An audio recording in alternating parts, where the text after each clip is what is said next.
I'll be sustained. Mr. Mann, you'll stipulate to those facts, right?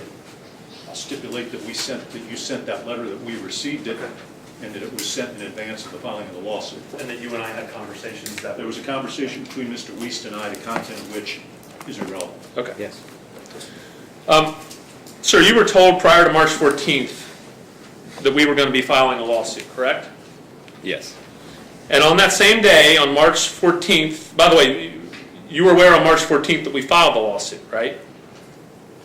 Yes. And you were aware on that same day, on March 14th, 2019, that was the day that you banned the non-vaccinated students who were not otherwise immune from Assumption and Our Lady of the Sacred Heart unless they got tested and showed immunity, right? Yes. Okay. So look at Exhibit 7 with me, if you don't mind. So this is the email that you sent regarding the school ban, right? Yes. And again, you indicate that it's presumed to be chickenpox, right? Yes. And at that point in time, you had no laboratory confirmations that it was chickenpox, right? Correct. One of the things that you asked for in Exhibit 7 is a, quote, proper diagnosis to assist with prevention and control measures, right? Do you know what about where that is? Sure. Look at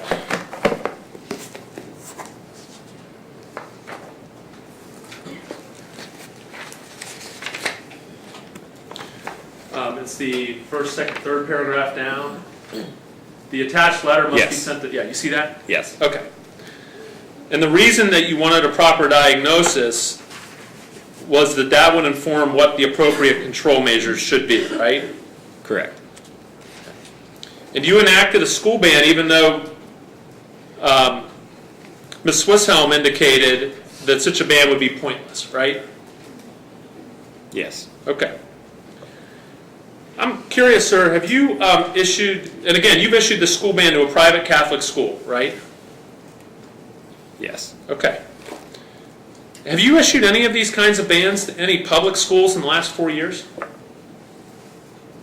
Not that I've been a part of. Okay. Influenza, sir, you're familiar with influenza, right? Yes. It's estimated to kill about 80,000 people a year, right? Yes. Okay. Has the health department issued any control measures for influenza in the last 4 years that you're aware of? Yes. Where? I don't have my notes. I wouldn't be able to disclose, but many facilities within our region throughout northern Kentucky. And what were those control measures? They vary depending on the facility type and layout and structure, the staffing. We take a lot of things into account when we implement those control measures. Did any of those control measures for the flu involve a ban from students from school? No. Okay. And sir, I want to talk about the school ban for a minute. Those control measures would not have prevented the kids at Assumption to get together at a local restaurant and share food and beverages, right? Yes. And instead of yes, if you could just say you're correct, that would help me just for clarification purposes. Or if I'm incorrect, you could tell me that too. Those control measures would not prevent these unvaccinated students from preparing food if that's their after-school job at a restaurant, right? Correct. Or from attending local sporting events or community activities not sponsored by the school, right? Correct. And those control measures do not stop these same kids from attending church weekly together, correct? Correct. And they don't prevent the kids who had their first communion from receiving communion from the priest on the tongue, correct? Correct. They don't prevent kids from having coffee and donuts every Sunday after church together, right? Correct. And they don't prevent these same students from attending church dinners together, right? Correct. And they don't even prevent the non-vaccinated kids being able to go over to the friend's house who might have had the rash symptoms, right? Correct. I'm curious, Mr. Raney, do you know how shingles has been prevented naturally or historically? No. Okay. Sir, turn to Exhibit 9 for me, please. So I want to be clear, this is the listing that you received from Ms. Dredger of the alleged cases of chickenpox, right? Yes, this is one of them. And these students have a religious exemption, correct? Correct. And in fact, my understanding, and you can correct me on the percentage, but approximately 82% of the school has a religious objection in some way or another, right? That is the number that was reported to us, yes. Okay. I mean, they could be like the Carters where it's limited to the 3 vaccines that are derived only from aborted fetal tissue, or it could be a more broad religious exemption that's present at this school, right? That's my understanding. Let me ask, do you think that has anything to do with the fact that this is a private parochial school? I'm not sure. I couldn't answer to Okay. that. None of these students have any well, almost none of them have any doctor's visit reported, right? At this time, correct. Okay. And to date, I'm just asking today, as we sit here today, has the health department received a single laboratory confirmation of the chickenpox? No. Okay. Turn to Exhibit 17 with me, if you don't mind, Mr. Raney. Does the health department follow the CDC, Centers for Disease Control, guidance on control measures? Yes. Turn to page, do you see page 12? Which exhibit, Chris? I'm sorry. It's the 17, I'm sorry. Thank you. Look, keep turning until you see page 12.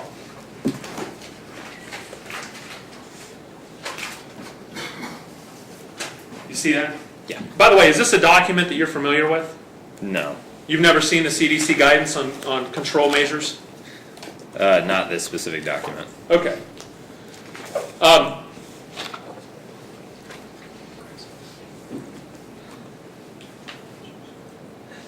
Right, and specifically, sir, this is for the control measures for the varicella virus.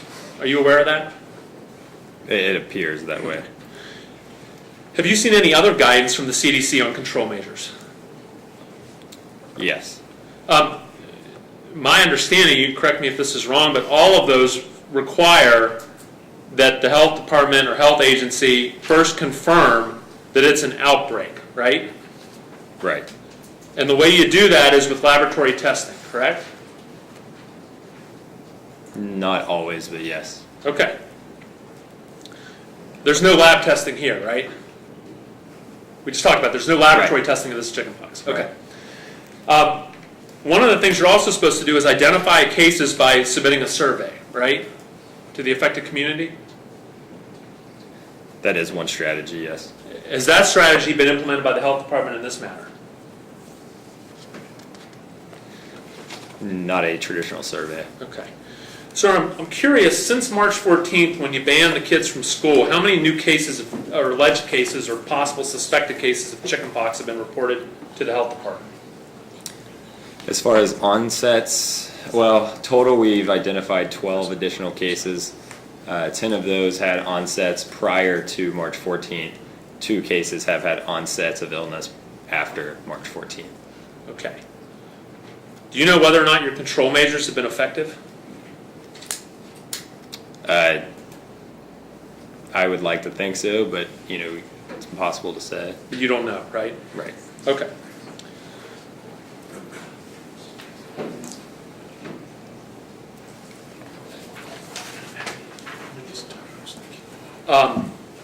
Okay. So is it your understanding that chickenpox is generally a mild disease? I know that it can be, yes. But it's got some risks to certain at-risk populations, right? Correct. For instance, cancer patients, right? Correct. Immunocompromised folks like the elderly, right? Correct. And perhaps pregnant women. Correct. And the concern, as I understand it, is that those populations could be exposed to the disease, right? Could you repeat that for me? The concern is that those at-risk populations we just discussed, that the concern is that they could be exposed to the disease, right? Correct. That is one concern. Right. Sir, I'm curious, if your control measures are ineffective because there's additional contacts between these kids, some of which we've discussed today, is it better, in your opinion, from a public health perspective, to allow the disease to run the course over the next, say, 3 to 4 weeks, or to drag it out over the next 4 to 6 months? Do you have an opinion on that? If those are the options, it's going to spread either way? Was the premise if these measures are ineffective? Correct. I don't have an opinion on that question. Are you aware that in England they do not vaccinate for varicella? No, I'm not aware of that. Okay. So one of the control measures you could have enacted but did not enact was to have the school and church put out notice to the at-risk populations, identify the risk of the chickenpox, and ask the at-risk populations to avoid school and church until the suspected chickenpox ended, right? It's one of the things you could have done. We could have asked the school to do that. Okay. Yes. But you didn't do that, did you? No. Okay. Instead, you banned the kids from school who happened to still attend church together, right? Right. Okay. Nothing further, Your Honor. Mr. Maynard.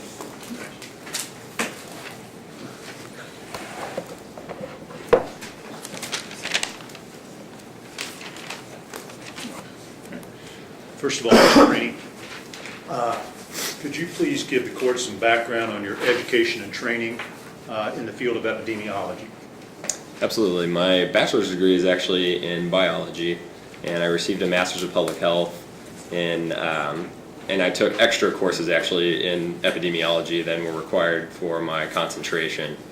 I became a regional epidemiologist in the state of Kentucky at that time after I finished my graduate program, and began working at the Northern Kentucky Health Department back in 2014. And after a period of time, I was promoted up to the epidemiology manager there. And just outline for the court briefly your duties and responsibilities as an epidemiologist with the health department. What do you do? Sure, yeah, I manage a program, our epidemiology program, that takes in all cases of notifiable diseases, including varicella.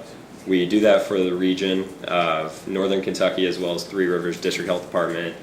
We cover a wide array of communicable diseases, and in times of outbreak, we will work with the facility to implement certain control measures or prevention measures, depending on where they're at with that.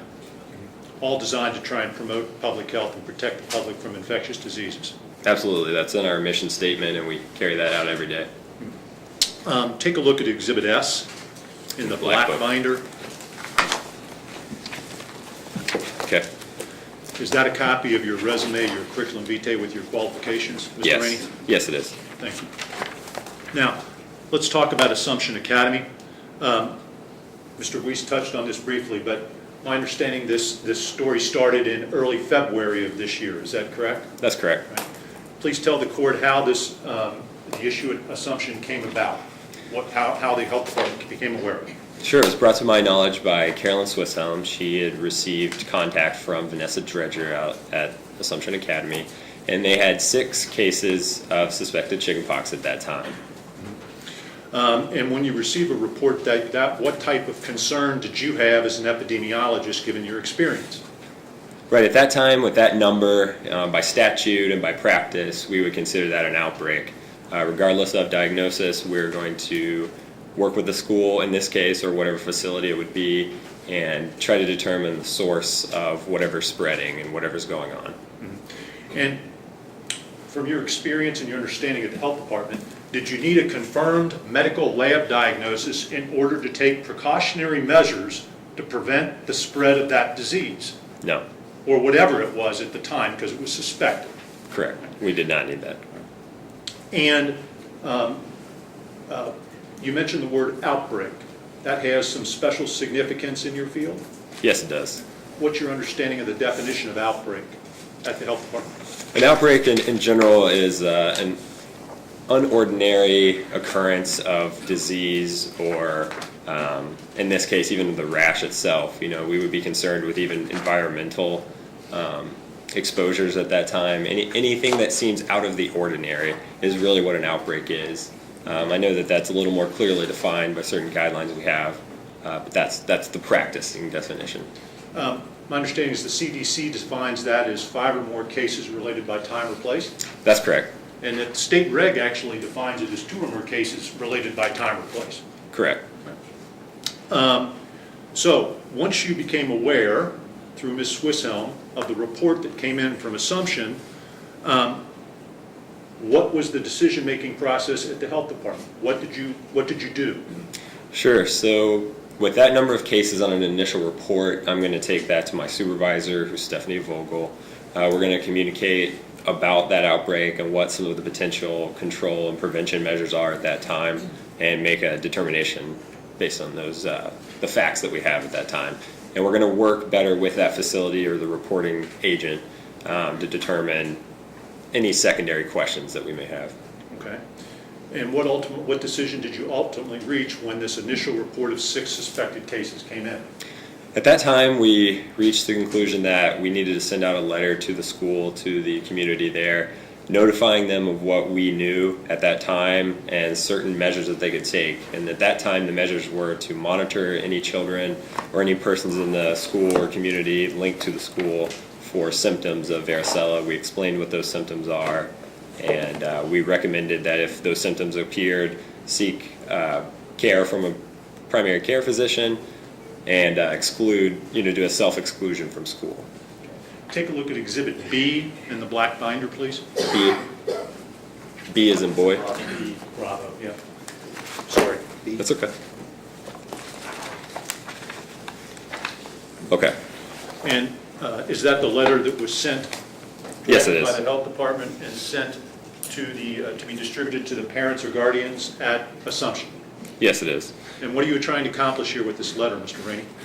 Like I said, just notifying the community, notifying parents of what the situation is at this time, and recommending that they monitor any children for symptoms, and then what to do if those symptoms appear.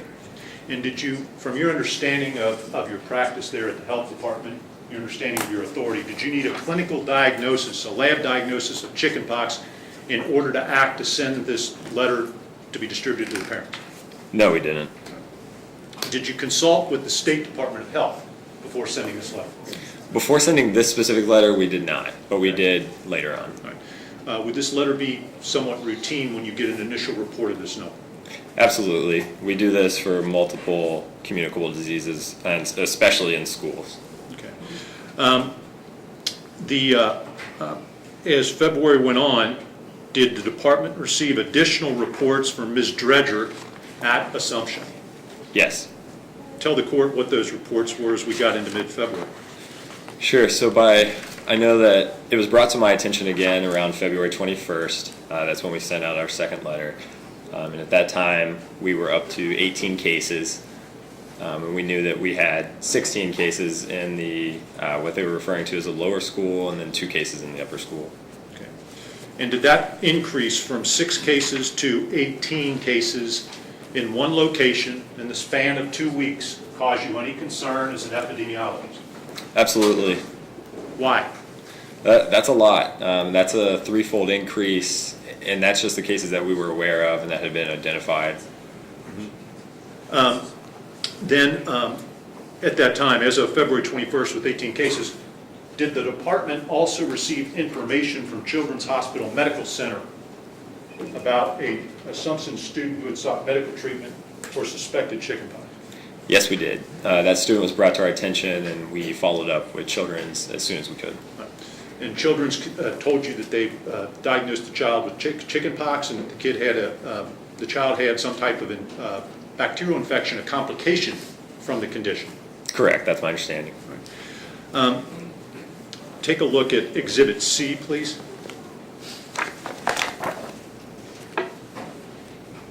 Okay. And I think Mr. Wiest may have asked you about this. Can you tell the court what Exhibit C represents?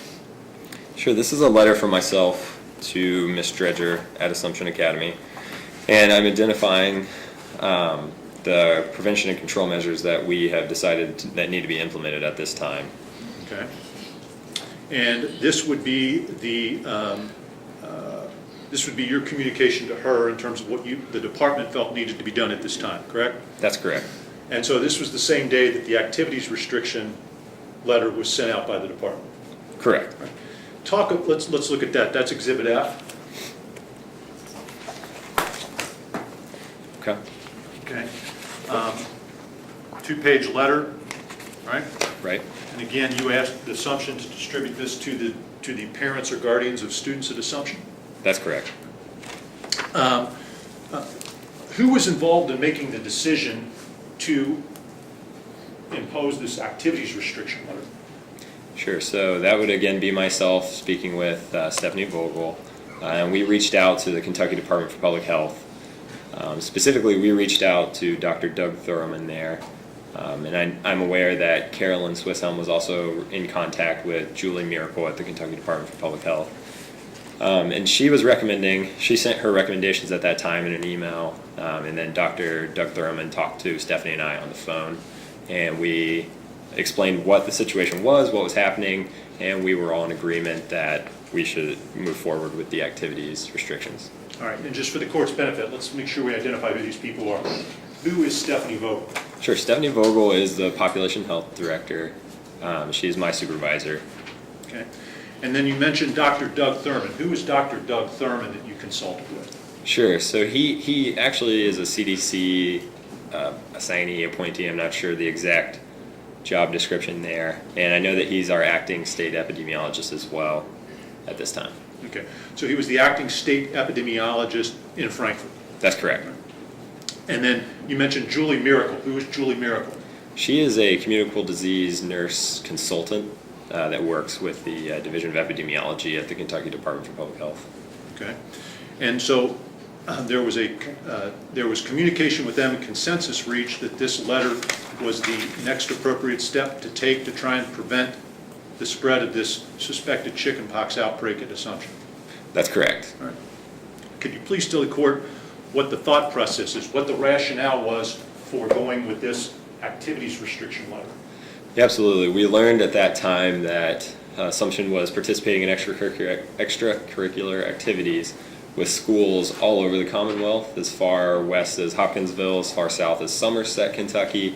They were also participating with schools from Ohio and Indiana. So that was alarming to us, and we knew at this point that there had again been a threefold increase that we were aware of in cases. And as has been brought up today,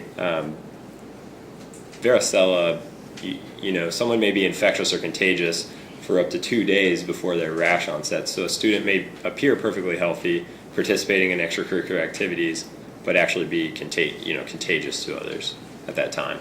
So we knew that we were trying to prevent the spread at that point to the general public, and that's how we kind of came up with the activities restriction. In school-sponsored events, we didn't want the public coming into a possible reservoir of varicella, and we didn't want to take that possible reservoir elsewhere throughout the state or other states. So was it the consensus that this was the next measured step in an attempt to try and prevent the spread of the disease? Correct. Yes, it was. During this time, did you also come to learn that there were some at-risk people at Assumption with this outbreak?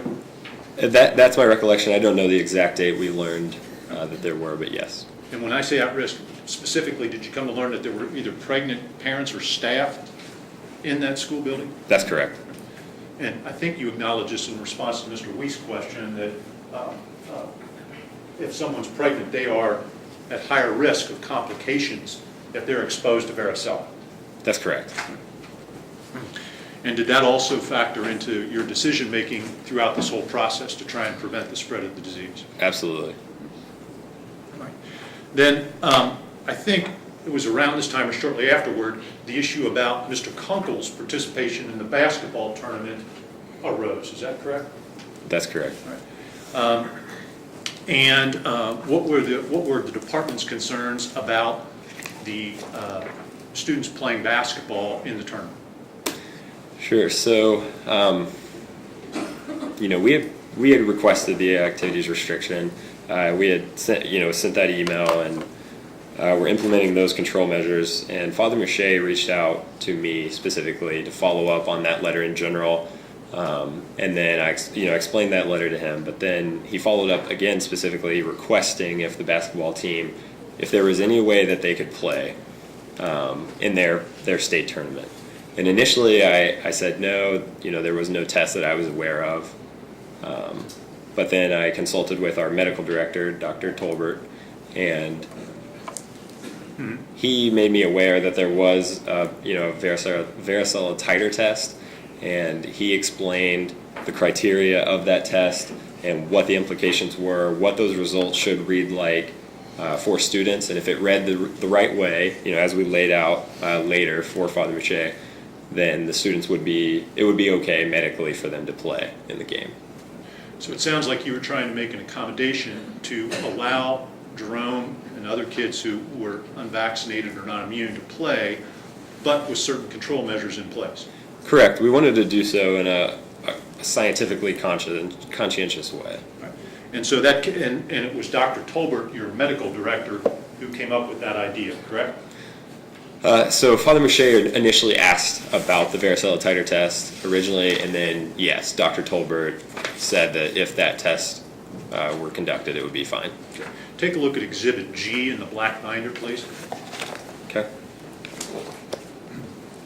Is that your communication with Father Mouche? Yes, that's the first communication of that day. Okay. And then the second page also reflects the communication you had with him today about participating in the tournament? And the third page as well? Yes. And yes. And those documents basically reflect what you just testified to in terms of the arrangements that were made for seeing if the kids could play in the basketball tournament. That's correct, absolutely. Then take a look at Exhibit H. Could you tell the court what that is, please?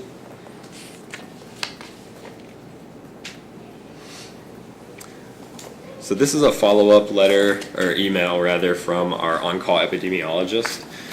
The on-call epidemiologist had received the testing results, and according to Dr. Tolbert's criteria, had interpreted those and explained those to Father Mouche in this email, but also had done so on the phone. Okay. And So as to protect privacy of the students. okay. That's why we only used initials.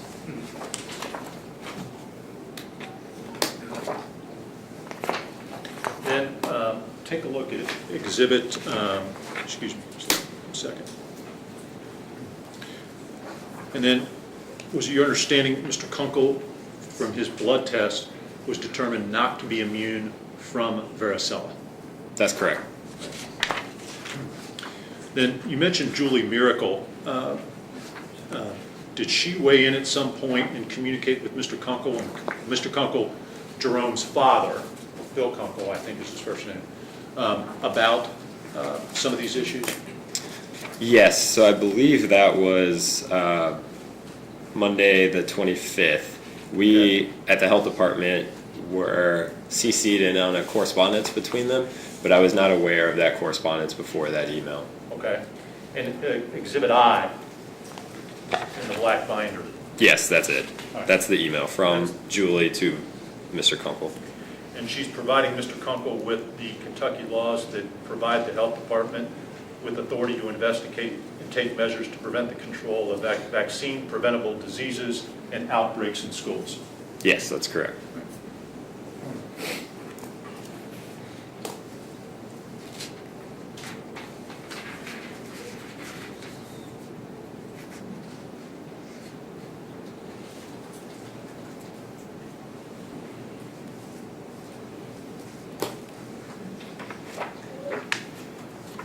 And Ms. Miracle was involved in these discussions about decisions as these measured steps were taken at Assumption, correct? That's correct.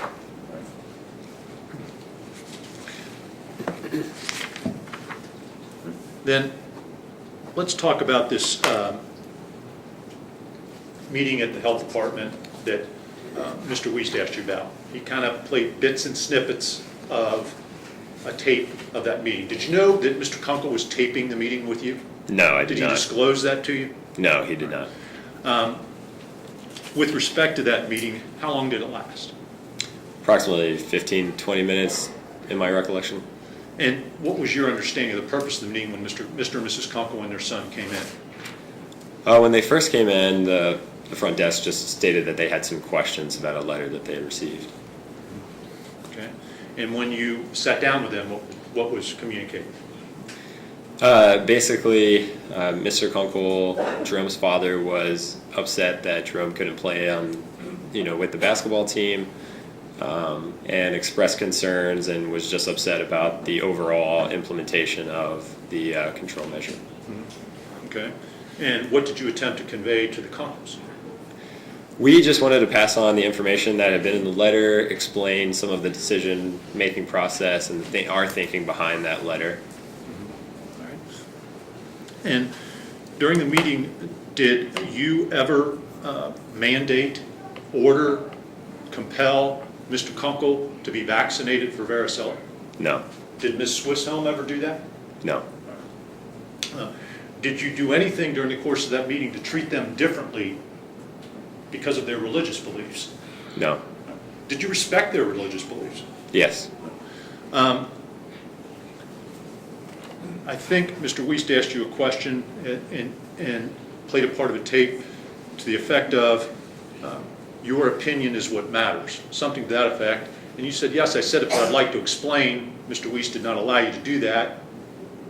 Tell me, was that taken out of context? What were you trying to do there? it was out of context. You know, I definitely said that. We have the recording. But my follow-up was that it is an opinion that is based in the science. It's based in our control measures. It's based in our guidance from other agencies that are above me. It's an opinion that's based in our statutes and regulations as well. So I did not mean that it was my personal opinion. I meant that it's an opinion based on our facts and our science and our criteria that we have. And that meeting was on February 26th, correct? That's correct. And so, and Mr. Wiest asked you that apparently there was a statement made by Ms. Swisshelm to the effect she was explaining that what they were doing and why you were imposing the activities ban, and made a comment to the effect that a total school ban would be pointless, something to that effect. You remember that testimony? Right. All right. What changed between February 26, 2019 and March 14, 2019? So in that time period, we had another increase in cases. At this time, it was a 68% increase in cases, and upward, or I think it was around 13% of the total student body was now being affected by this outbreak, and those were the cases that we knew about at that time. So in March 14th, you had 32 suspected cases of varicella in the school, correct? That's correct. You had 18 on February 21st, right? That's correct. From an epidemiological standpoint, is that significant? Yes, it is. That's a very quick and a very alarming increase in cases. Okay. So those circumstances, that change in circumstances is what warranted the department to consider what other action to take to try and prevent the spread of this varicella. Yes, that's correct. And you knew varicella was highly contagious, correct? Yes. And you knew that it can lead to complications. Your Honor, I'm going to object. I'm going to go for a little while. There's a ton of legal questions here. Because of the time, Your Honor, I'll try and move on. I'll try and be better, but I'm doing that mainly because we're trying to get all this proof in a limited time. You know, sustain if there's regard to. I'll try and behave better. Thank you, Your Honor. After the meeting with the Kunkels, did you send an email to Mr. Bill Kunkel? Yes, I did. What was the purpose of that email? Simply a meeting summary referencing what we discussed and what we went over in the meeting. Is that Exhibit J in the black binder? Yes, it is. Is that sending an email that, are you trained to send some type of confirming email after a meeting? That's a pretty typical practice in the health department. We do that for internal meetings. We do that with external meetings. We like to draft up an email shortly after a meeting, and that way our memory is fresh and every party is aware of what was said and if any action items were needed. In this letter, Exhibit J, in the second last paragraph, you indicate that you had discussed the religious exemption form during the course of the meeting? Correct. Is that Exhibit R? Yes, it is.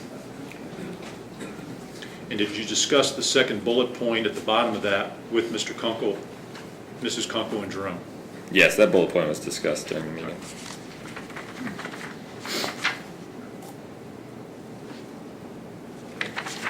All right. Then let's go forward to March 14th.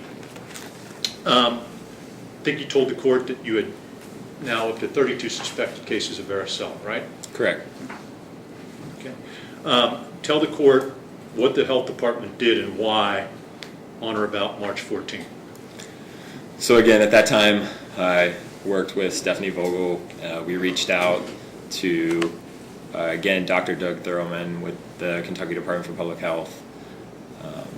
And on that conference call, I believe Julie was in on the call as well. We were all talking together, and I believe Dr. Sadler was in there as well. So we were all discussing the next step. What is the next measured step that we can take to hopefully control the outbreak? Was there a decision reached? Yes, we decided that any student without proof of immunity or vaccination for varicella would need to be restricted from school until 21 days after the last onset of rash for the last ill student. What was the rationale for that decision? We used the CDC guidance and recommendation of Julie Miracle, about that. She brought the CDC guidance to our attention. We looked at that, and we felt that that was the best next step. Was Dr. Thurman involved in that decision? Yes. Process. All right. So just for the record then, take a look at Exhibit L. Okay. Can you identify that for us, please? Sure. This was a letter that an email that I sent on March 12th to Julie Miracle and Doug Thurman, and I just wanted to update them on where we were at with the cases. And this was the original request for a conference call to discuss, and that's the conference call I just referenced. And then Exhibit M, is that the school restriction letter that was sent to the parents, to be distributed to the parents at a Assumption? Yes, it is. And take a look at Exhibit P. I'm sorry. Exhibit P, Okay. All right. and what does this reflect? So this is the email from Julie that I believe I referenced at one point on February 20th. She stated there at the bottom. I'm going to object. I think that this email happens to be hearsay by a declarant that's not here to testify. It's part of the record of the health department, received in the normal course of business amongst a party to the case, the state health department. Which one is that exhibit? P, P. Our witness will not be here today, Judge.